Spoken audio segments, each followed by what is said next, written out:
Aujourd'hui, on va s'intéresser à la fameuse loi anti-Airbnb votée pour le budget 2025 de l'État en France. On va voir quel est l'impact sur les Airbnb, quel est l'impact sur vos investissements LMNP si vous faites du LMNP. Je vous décrypte tout ça. Est-ce que c'est la fin du Airbnb? Est-ce que c'est la fin du LMNP? Qu'est-ce qui va vraiment se passer? Qui va être impacté? Je vous explique et je vous montre tout ça en détail.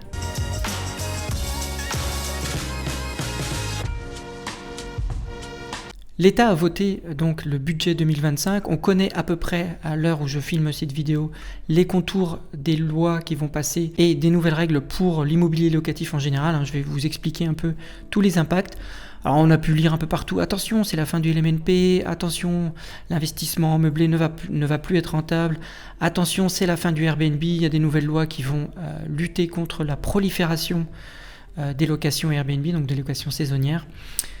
Alors on va voir que c'est pas aussi dramatique que ça, je vais vous expliquer point par point, ça vous allez savoir exactement si dans votre situation vous allez être impacté, que ce soit si vous faites du Airbnb ou de la location saisonnière, si vous faites juste de la location meublée non professionnelle à l'année, donc du LMNP à l'année, ou si vous louez en nu tout simplement, une location classique. Si vous louez actuellement un logement en Airbnb, que va-t-il se passer avec cette nouvelle loi, je crois, qui est maintenant publiée au journal officiel à l'heure où je tourne cette vidéo. Donc elle est, je pense, actée. La première chose, c'est que la loi va instaurer les mêmes règles concernant la consommation énergétique du logement, même si c'est de la location saisonnière. C'est-à-dire que les logements loués en location saisonnière doivent respecter les mêmes règles de consommation énergétique que les locations à l'année plus classiques. Alors, rappel des règles, les logements doivent effectuer un DPE et en fonction de la note DPE, donc de la performance énergétique du logement, il va y avoir potentiellement une interdiction de location en fonction de votre note et du calendrier qui a été mis en place. Alors pour vous donner exactement, donc là on va appliquer les mêmes règles que pour la location à l'année. Donc si vous avez un DPE G qui est la pire note, la fin c'est en 2025, même s'il est question de la retarder aujourd'hui, c'est 2025, on n'a plus le droit de louer un logement qui est noté DPE G. Donc même chose si c'est de la location saisonnière. 2028 si c'est noté F. 2034 s'il est noté E. Donc en gros, si vous devez faire une rénovation énergétique, il faut absolument atteindre le D qui vous amène après 2034, comme ça vous êtes tranquille. Donc vérifiez la note DPE de votre logement Airbnb. Si vous n'avez pas de diagnostic récent à jour, faites faire un diagnostic, c'est pas très cher. Donc ça c'est la première chose. Bon après ça c'est pas... Je pense que c'est assez logique, moi je trouve ça assez logique. De mon point de vue, il n'y a aucune raison pour qu'un logement qui est loué en location saisonnière, donc en Airbnb, soit traité différemment en ce qui concerne sa consommation énergétique. Donc c'est pour moi une mesure qui est évidente, qui est logique. Avant de rentrer dans les détails donc, du changement du calcul de l'impôt sur les locations saisonnières, je fais une parenthèse pour vous expliquer comment ça fonctionne. Donc, quand vous déclarez aujourd'hui un logement qui est loué meublé, vous avez plusieurs choix. Les choix les plus utilisés sont le régime BIC, donc bénéfices industriels et commerciaux, et vous avez deux choix pour les déclarer. Soit vous les déclarez en micro-BIC, c'est de façon forfaitaire, c'est la façon la plus simple de le déclarer. Et puis vous avez le régime au réel, donc vous avez le LMNP micro-BIC, donc forfaitaire, ou le LMNP au réel, où vous allez déclarer toutes vos charges, vos amortissements, vos dépenses, dans une liasse fiscale qui est établie par votre comptable, une fois par an, comme une société. Et cela s'applique que ce soit du LMNP loué à l'année, donc si vous louez un logement meublé à l'année, à un étudiant, à un jeune couple, etc., ou que ce soit du LMNP parce que vous faites de la location saisonnière. N'oubliez pas que ce soit de la location à l'année ou de la location saisonnière, quand vous louez un logement meublé, vous dépendez de la loi de la location meublée, peu importe si c'est de la location saisonnière ou de la location à l'année. Donc dans les deux cas, vous pouvez déclarer en LMNP micro-BIC ou en LMNP au réel. Je ferme là la parenthèse. Maintenant, si on en revient à la location saisonnière et au Airbnb, les personnes qui habituellement font du Airbnb de façon occasionnelle, donc qui soit louent leur résidence principale ou louent une résidence secondaire, mais de façon très exceptionnelle ou très rare, que certaines fois dans l'année ou d'une façon limitée, souvent vont choisir ce régime micro-BIC parce que c'est plus simple, ça demande moins de contraintes administratives puisqu'il suffit juste de remplir une case dans la déclaration d'impôt en indiquant le montant des loyers perçus sur l'année, donc des revenus. L'État va appliquer un abattement et sur une fois qu'on a déduit l'abattement de ces revenus, donc de ces loyers, c'est la somme qu'on obtient pour le calcul de l'impôt. Donc il va venir s'ajouter à vos salaires. La nouvelle mesure établie en 2025 va modifier le plafond maximum de revenus qui vous permet de rester dans ce régime donc de LMNP micro-BIC forfaitaire, parce qu'il y a un plafond au-delà duquel il faut passer obligatoirement au réel ou à une autre mode de déclaration comme la SCI ou etc. ou le LMP. Mais si vous dépassez ce plafond, vous ne pouvez plus rester en micro-BIC. Jusqu'à maintenant, si vous faisiez par exemple de la location à l'année, on ne parle pas de location saisonnière, la location à l'année en meublé, et que vous utilisiez ce régime de micro-BIC, votre plafond est de 77 700 €, et l'abattement que l'État vous accorde, donc qu'il enlève avant le calcul de l'impôt, est de 50% des loyers. Il faut savoir que suite à ces mesures, cette règle-là ne change pas. La location à l'année, elle, n'est pas modifiée. Donc si vous louez à location à l'année et que vous déclarez en micro-BIC, même si ce n'est pas forcément une bonne idée d'un point de vue fiscal, mais ça c'est un autre sujet, si vous le faisiez, il n'y a pas de modification. Donc pas de modification du plafond et pas de modification du taux d'abattement. Évidemment, cette loi ne vise pas à impacter les locations à l'année. C'est pour ça que cette partie-là ne change pas. Maintenant, si vous faisiez de la location saisonnière, donc type Airbnb, dans ce cas-là, si vous aviez une location saisonnière non classée, qui est la plupart des gens, donc c'est une location saisonnière classique, quand on met son logement sur Airbnb, on est non classé. Avant, le plafond était de 77 700 € et l'abattement était de 50%, donc exactement comme la location à l'année. Sauf qu'avec cette nouvelle mesure de la loi 2025, le plafond est rabaissé à 15 000 € et l'abattement est rabaissé à 30%. D'ailleurs, pour ceux qui savent, le 30% en fait, il est aligné à la location nue. Parce que si vous êtes déclaré en microfoncier, on appelle ça quand on loue un logement vide, location nue, et que vous remplissez aussi une case, mais qui n'est pas la même, mais qui revient à la même chose, c'est un régime forfaitaire, eh bien vous aviez un abattement de 30%. Donc ils ont voulu aligner ça avec la location saisonnière, ce qui paraît assez logique. Si vous faisiez de la location saisonnière classée, votre plafond était à 188 000 € maximum, et l'abattement était de 71%. La location saisonnière classée était quand même très avantagée en termes d'abattement. On était à 71%. Avec cette loi, le plafond passe à 77 000 €, donc exactement comme le plafond de la location à l'année, et l'abattement passe à 50% également comme la location à l'année. Donc le plafond passe de 188 000 € à 77 000 € et l'abattement passe de 71% à 50%. Donc si on résume, si vous faites de la location déclarée en micro-BIC, vous allez être impacté si vous faites de la location saisonnière non classée et classée. Un peu plus si vous faites de la location saisonnière non classée. Donc ça c'est le cas de la plupart des personnes. Alors pour donner un ordre d'idée, si vous faisiez de la location donc saisonnière non classée, donc du Airbnb ou Booking classiquement, alors dans ce cas-là, votre plafond passe à 15 000 € au lieu de 77 700 €. 15 000 € peut aller assez rapidement. Si vous êtes dans une petite ville moyenne, ou une petite ville rurale, vous allez être limite. Si vous êtes dans une grande ville, ça peut rapidement dépasser les 15 000 €. Donc vous ne pourrez plus prétendre au régime micro-BIC. Donc vous allez devoir passer au régime réel, donc LMNP au réel. Alors c'est pas forcément une mauvaise chose, je vais vous l'expliquer juste après, mais en tout cas, sachez ça. Si vous pouvez rester, eh bien dans ce cas-là, votre abattement passe de 50% à 30%. Ça veut dire que si vous faisiez 10 000 € pour faire simple de revenus à l'année, avant l'État retirait 5 000 €, donc il vous restait 5 000 €, et ces 5 000 € venaient s'ajouter à votre salaire et étaient imposés.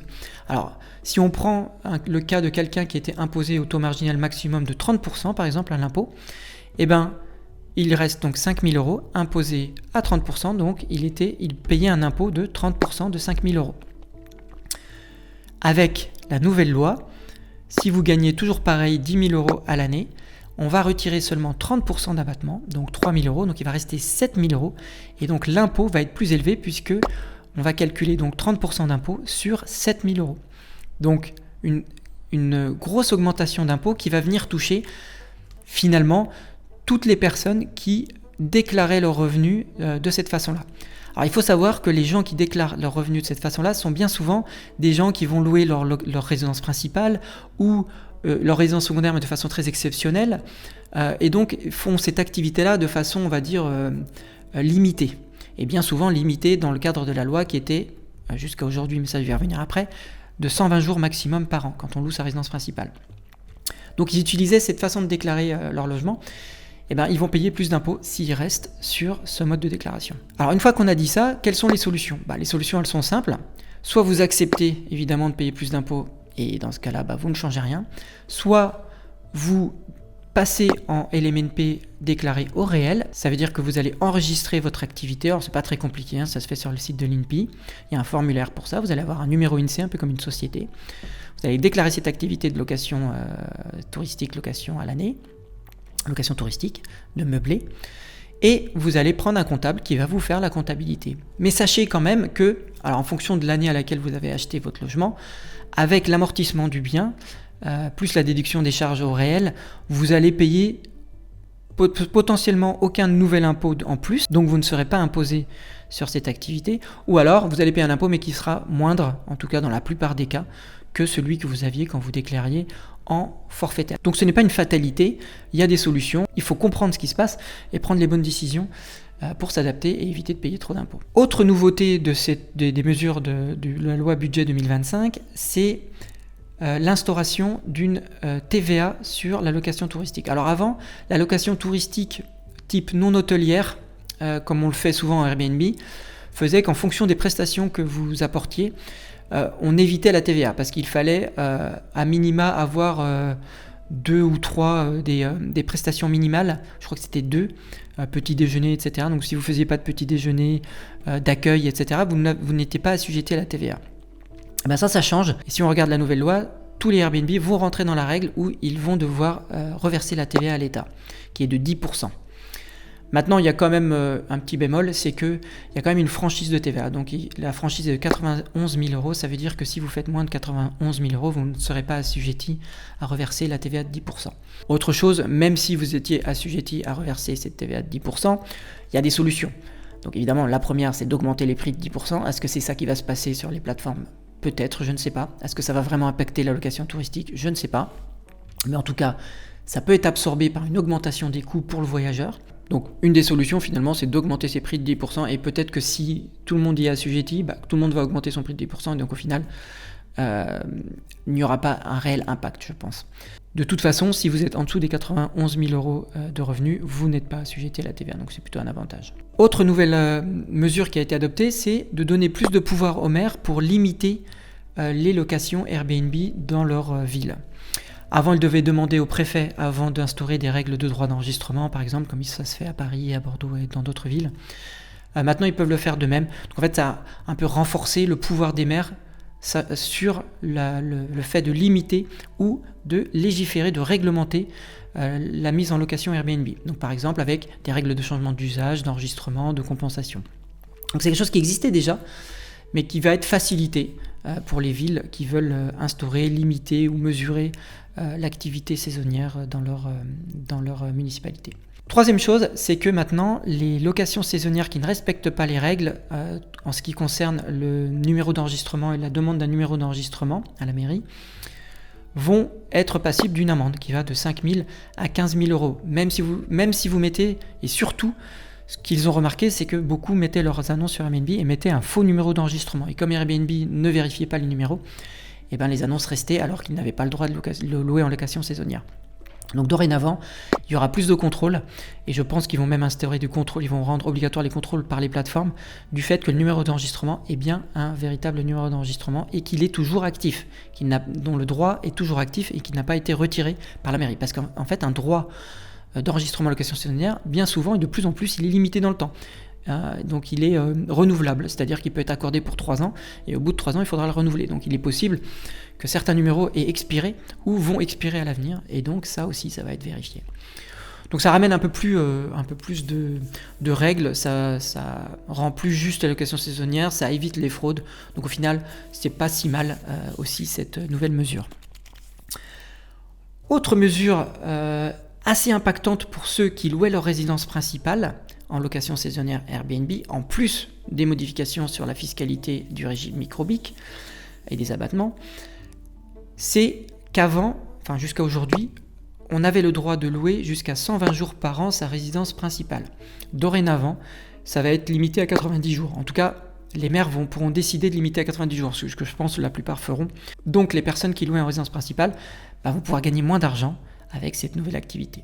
Voilà. Autre point qui a fait pas mal de débat, qui est pas mal décrié, qui concerne cette fois ceux qui font de la location saisonnière mais qui déclarent leurs revenus en LMNP au réel, donc en location meublée non professionnelle au réel avec un comptable, ou si vous avez décidé de passer là-dessus, et bien sachez qu'il y a quand même une mesure qui risque de passer et qui est en fait le fait de devoir réintégrer les amortissements dans le calcul de la plus-value à la revente. Alors qu'est-ce que ça veut dire ? Je fais une parenthèse et je vous explique. En fait, quand vous faites un investissement locatif, que vous louez un logement en investissement locatif, en nom propre, et que vous revendez ce logement au bout d'un certain nombre d'années, vous devez payer ce qu'on appelle un impôt sur la plus-value. Donc si vous faites de la plus-value, donc si vous vendez plus cher que ce que vous avez acheté votre bien immobilier, vous faites ce qu'on appelle une plus-value et vous devez payer un impôt sur cette plus-value. Jusqu'à aujourd'hui, quand on calculait cet impôt sur la plus-value, on prenait le prix d'acquisition, donc il y a une formule de calcul de prix d'acquisition, on prenait le prix de revente et on faisait la différence, elle nous donnait la plus-value et on était imposé suivant une règle de dégressivité. Plus vous gardiez le logement longtemps et moins vous payez d'impôt. Donc on calculait l'impôt sur cette différence en appliquant un taux d'impôt sur le revenu et un taux d'impôt de prélèvements sociaux. À savoir qu'au bout de 22 ans, l'impôt sur le revenu tombe à zéro et au bout de 30 ans de détention, les prélèvements sociaux tombent à zéro. Entre les deux, ça diminue progressivement. Je ne vais pas rentrer dans les détails ici, vous retrouverez le tableau assez facilement. Et donc on calculait l'impôt avec cette règle-là. Maintenant, ce qu'ils vont faire, et uniquement si vous faites de la location saisonnière, pas si vous faites de la location à l'année, il va falloir ce qu'on appelle réintégrer les amortissements. Puisqu'en fait, quand on fait de la location LMNP au réel, on amortit le bien. En fait, on prend en compte sa dépréciation, sa vétusté dans le temps, sur une partie du bien et sur les travaux. Et c'est justement ça qui permet de ne pas payer de nouvel impôt pendant de nombreuses années quand on est au LMNP au réel, comme je vous expliquais rapidement juste avant. Donc c'est un avantage, c'est un calcul comptable, c'est un calcul d'amortissement, comme les sociétés le font. Mais en théorie, quand les sociétés amortissent quelque chose, au moment de la revente, ces amortissements doivent être réintégrés. Donc en fait, on doit les réajouter à la plus-value. En fait, ça fait comme si on les rajoutait à la plus-value. Jusqu'à aujourd'hui, le LMNP en était exonéré. Donc il n'y avait pas cette règle de réintégration. Ce qui était déjà une aberration d'un point de vue comptable. Tout le monde le savait depuis des années, mais maintenant, l'État se réveille et commence maintenant à appliquer des règles. Au départ, il voulait imposer la réintégration des amortissements pour tout ce qui était location meublée LMNP. Avec les débats et les discussions, ça a été redirigé vers uniquement la location saisonnière. La nouvelle méthode de calcul, avec la réintégration des amortissements, devient donc, on va prendre le prix d'acquisition, on va y soustraire les amortissements. Donc si on a acheté le bien 100 000 euros, on y soustrait les amortissements. Donc par exemple, si c'est 50 000 euros, on fait 100 000 euros moins 50 000 euros. Et ensuite, on prend le prix de vente et on fait moins ces 50 000 euros. Et en fait, dans la pratique, ça augmente la plus-value du montant de l'amortissement. Et donc, l'impôt sur la plus-value va être bien plus important. Alors, j'avais fait un post LinkedIn où j'avais posté un Excel qui permettait de calculer la différence avant-après sur le calcul de la plus-value en fonction de votre année d'achat, en fonction du prix d'achat, en fonction de tout ça. Et la différence peut être assez énorme. Alors moi, dans mon exemple, j'avais pris un achat de 200 000 euros avec des frais de notaire de 15 000 euros, des travaux de 10 000 euros et un prix de vente de 250 000 euros au bout de... avec un achat fait en 2015 et une vente faite là en 2024-2025. Et la différence est énorme puisque avec la règle d'avant, donc on ne réintégrait pas les amortissements. Là, dans ce cas-là, les amortissements sont de 61 950 euros, donc c'est énorme. Et on payait 1 525 euros d'impôt. En 2025, avec la nouvelle règle, on paierait 20 423 euros d'impôt. Donc ça fait quand même une différence énorme de près de 19 000 euros, ce qui est assez conséquent.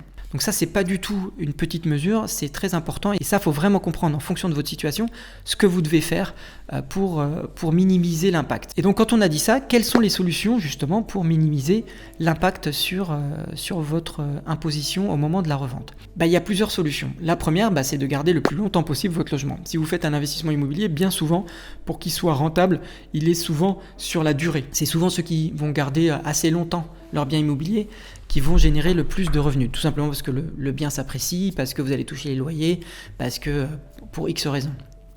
Et donc, plus vous allez le garder, comme je l'ai dit tout à l'heure, et moins vous allez payer d'impôt sur la plus-value, puisque la règle de calcul ensuite de l'impôt sur la plus-value, c'est la même, qui fait qu'au bout de 22 ans, vous êtes exonéré d'impôt sur le revenu, et au bout de 30 ans, de prélèvements sociaux. Et entre les deux, ça diminue. Donc évidemment, plus vous attendez, moins vous allez payer. Même chose qu'avant. L'autre solution, c'est bien sûr, vous avez décidé d'investir et puis vous ne vendez jamais finalement. Vous n'avez pas l'intention de vendre et puis vous n'aurez pas besoin de vendre. Et dans ce cas-là, vous le gardez, vous allez le transmettre peut-être à vos enfants ou à quelqu'un. Et dans ce cas-là, cette nouvelle mesure ne vous concernera pas et ne vous touchera pas. Ensuite, une chose qu'il ne faut pas oublier quand même, c'est que des fois on vend parce qu'on n'a pas le choix. Parce qu'il peut arriver des choses dans la vie, que ce soit santé, circonstances qui font qu'on a besoin d'argent ou de projets. Et dans ce cas-là, si on a besoin de vendre, évidemment, on va devoir payer l'impôt sur la plus-value. Mais en tout cas, si vous ne vendez jamais, vous n'êtes pas impacté. Une autre option, c'est de faire ce qu'on appelle du LMP, donc de la location meublée professionnelle. Ce régime, en fait, il est accessible si vous générez plus de 23 000 € de revenus et si tous les revenus de votre activité de location meublée dépassent les revenus de votre activité principale, donc salarié par exemple. Donc c'est des règles assez strictes. Il faut les deux conditions. Et dans ces deux conditions sont réunies, vous pouvez faire du LMP. Et si vous faites du LMNP, en fait, il y a une règle sur l'imposition de la plus-value qui fait que vous pouvez être exonéré d'impôt sur la plus-value si vous aviez cette activité depuis plus de 5 ans et que le chiffre d'affaires est inférieur à 90 000 €, le chiffre d'affaires de votre activité LMP. Dans ce cas-là, en fait, vous pouvez être exonéré d'impôt sur la plus-value quand vous revendez. Donc l'LMP a un statut bien particulier. Le problème, c'est qu'en LMP, c'est pas forcément plus intéressant, plus rentable, parce que quand vous faites du LMP, vous êtes assujetti à des charges sociales, des prélèvements sociaux sur vos revenus de loyer qui sont beaucoup plus élevés. Quand vous faites de la location en LMNP, vous êtes imposé un taux de prélèvements sociaux de 17,2%. Lorsque vous faites du LMP, comme c'est votre activité principale, ça devient votre activité principale du point de vue de l'État, vous allez avoir plus de charges sociales, retraite, patronale, etc. Donc au lieu de payer 17,2%, vous allez payer 34 ou 40%. Donc en fait, vous êtes beaucoup plus imposé pendant la durée de vie de votre investissement que les LMNP. Donc c'est pas forcément, ça se calcule. C'est pas forcément mieux in fine. Ensuite, vous avez une autre solution, c'est d'investir en SCI déclaré à l'IS, donc à l'impôt société. Dans ce cas-là, c'est une entreprise morale, vous n'êtes plus en nom propre, c'est la société, donc la SCI qui achète le bien immobilier. Et dans ce cas-là, la plus-value, elle n'est pas taxée de tout de la même façon comme un bien détenu en nom propre. La plus-value va être imposée à l'impôt société. Et l'impôt société, c'est 15% en dessous de 42 500 € et 25% au-dessus. Donc ça peut être moins que votre impôt sur la plus-value que j'expliquais tout à l'heure. Maintenant, le problème, c'est que si vous avez besoin de sortir l'argent, donc que l'argent, une fois que vous avez fait votre vente en SCI et que vous devez récupérer l'argent, vous allez devoir payer ces 15 ou 25% et ensuite, vous allez devoir récupérer cet argent sous forme de dividende la plupart du temps. Et dans ce cas-là, vous êtes assujetti à la flat tax, dans la plupart des cas, ou à l'impôt sur le revenu, mais la plupart du cas, c'est la flat tax, et c'est 30%. Donc, soit vous êtes à 30% plus 15%, donc 45% au total, soit vous êtes à 30% de flat tax plus 25% impôt société, et là, vous êtes à 55%. Donc ça, il faut le comparer à si vous vendiez en nom propre, et en fonction de l'année à laquelle vous allez revendre, si c'est plus intéressant ou pas. Voilà, donc, pour résumer, donc moi, ce que j'en pense personnellement, c'est que ces lois, à part la réintégration des amortissements qui vont impacter ceux qui font de la location saisonnière et qui ont besoin de vendre, et qui vendent trop rapidement, pour tout le reste, ces lois vont surtout impacter les loueurs occasionnels, les gens qui louent leur résidence principale ou leur résidence secondaire de façon occasionnelle, et qui déclaraient leurs revenus sous forme micro-BIC, donc de façon simplifiée. Tous ceux qui le déclaraient au réel ne sont pas impactés par les nouvelles lois anti-Airbnb. Donc finalement, de même pour la réduction de 120 jours à 90 jours. Ça aussi, ça n'impacte que les gens qui louent leur résidence principale. Si vous êtes un investisseur locatif aguerri, comme je le suis moi, quand je loue un bien en Airbnb, je le fais en LMNP au réel, personnellement, enfin la plupart du temps. Donc en nom propre, en LMNP déclaré au réel avec un comptable. Donc je ne suis pas impacté par tous les changements de plafond et d'abattement concernant le micro-BIC. D'autre part, je ne suis pas limité à 120 jours par an, puisque moi je le loue en Airbnb toute l'année. Et enfin, évidemment que si vous faites du Airbnb de façon professionnelle à l'année et que vous voulez vraiment en faire une activité lucrative, vous êtes obligé de suivre les règles. Donc vous déclarez en fonction de l'endroit où vous allez investir, de la ville où vous allez investir, et bien vous allez déclarer ça à la mairie, vous allez obtenir votre numéro d'enregistrement, vous allez tout faire dans les règles et évidemment que vous ne serez pas impacté par les amendes ou les nouvelles restrictions. Maintenant, une chose importante, c'est que ces nouvelles mesures viennent finalement cadrer quelque chose qui était existant. Aujourd'hui, si vous faites du Airbnb ou si vous voulez en faire un, eh ben, les règles elles sont les mêmes. Il fallait absolument lire le règlement de copropriété pour savoir si vous avez droit, vérifier que vous allez pouvoir faire modifier le règlement de copropriété pour justement faire en sorte que vous ne soyez pas embêté sur l'autorisation de louer en location saisonnière. Ces nouvelles mesures viennent juste rendre ça un peu plus carré, viennent plus cadrer les règles en copropriété. De même, vous deviez de toute façon vérifier que là où vous investissez, est-ce qu'il y avait un risque de concurrence avec les logements à l'année, et donc d'essayer de ne pas investir là où le risque est trop important, ou alors c'est interdit parce qu'il y a des règles de compensation par exemple, où vous devez recréer un logement à l'année si vous en retirez un pour faire la location saisonnière, comme dans les grandes villes. C'était à vous de faire ce travail-là, et donc ça ne change pas. Tout ce que font ces nouvelles mesures, c'est de simplifier pour les maires l'instauration de ces règles et la limitation si nécessaire pour ne pas trop impacter la location à l'année. Maintenant, mon avis, c'est que à la base, cette loi anti-Airbnb devait rééquilibrer le marché pour qu'on ait plus de locations à l'année, donc pour débloquer le marché du locatif qui est en tension, là où dans les villes moyennes ou les grandes villes, il est très difficile maintenant pour les jeunes de trouver un logement à louer. Il y a beaucoup plus de demandes que d'offres, la tension est énorme dans de plus en plus de villes. Et bien ces règles ne vont rien y changer. Pourquoi ? Parce qu'en fait, comme je le disais juste avant, ça impacte ceux qui louaient leur résidence principale ou leur maison secondaire de façon occasionnelle. Mais ces gens-là sont impactés, ils vont payer plus d'impôts, ou vont pouvoir moins louer, donc gagner moins. Ils ne vont pas mettre leur résidence principale en location à l'année à un étudiant. Donc ça n'a aucun sens. Finalement, ces règles viennent juste aller taper un peu sur du Airbnb pour récupérer de l'argent et éviter les fraudes et puis calmer l'opinion publique sur l'aspect on est envahi par des Airbnb, même si dans la réalité on sait que c'est qu'une toute petite proportion et qu'aujourd'hui le marché du locatif et le marché de l'immobilier et les problèmes de tension locative ne sont pas du tout uniquement dus à la location Airbnb, ou de façon très très très à la marge.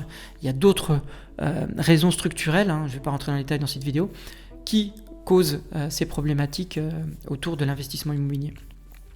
Donc voilà, ça c'était un peu mon avis, un peu mon coup de gueule, et pour que vous compreniez bien en fait ce qui se passe. Voilà, je pense que j'ai fait le tour. Donc, si vous faisiez de la location occasionnelle, attention, vous allez être impacté. N'oubliez pas que vous pouvez passer en déclaration au réel avec un comptable. Si vous avez besoin, on pourra vous mettre un lien vers des comptables pas trop chers. En fait, finalement, il faut savoir que vous n'allez pas payer très cher votre comptable, si c'est ça qui vous fait peur. Il y a un peu plus d'administratif, mais vous avez des déductions d'impôts sur la partie dépenses comptables. Donc en final, la somme est vraiment très faible à l'année. Et si c'est pour ne pas payer d'impôts, au final, vous y gagnez plus qu'en micro BIC. Passez au réel si ça a un sens pour vous. Si vous étiez en location, investissement locatif au réel Airbnb à l'année, faites attention à la revente. Voilà, là il y a quelque chose qui se passe. On ne connaît pas encore exactement les règles, c'est-à-dire on ne sait pas au bout de combien de temps un logement loué en Airbnb en location saisonnière va être considéré comme impacté par la réintégration des amortissements à la plus-value. Qu'est-ce qui se passe si on le loue 9 mois à un étudiant, donc en location meublée à l'année, et 3 mois l'été en location saisonnière et qu'on change à chaque fois ? Est-ce qu'on doit réintégrer les amortissements à la revente ? Ça, je n'en ai aucune idée, puisque ça n'a pas été clarifié pour le moment. Voilà, j'espère que cette vidéo était claire, elle est assez riche en informations. Si vous avez des questions, si vous ne comprenez pas quelque chose, n'hésitez pas. Si vous voulez des liens vers des ressources pour mieux comprendre, je peux aussi vous fournir ça. Merci à tous et à la prochaine vidéo.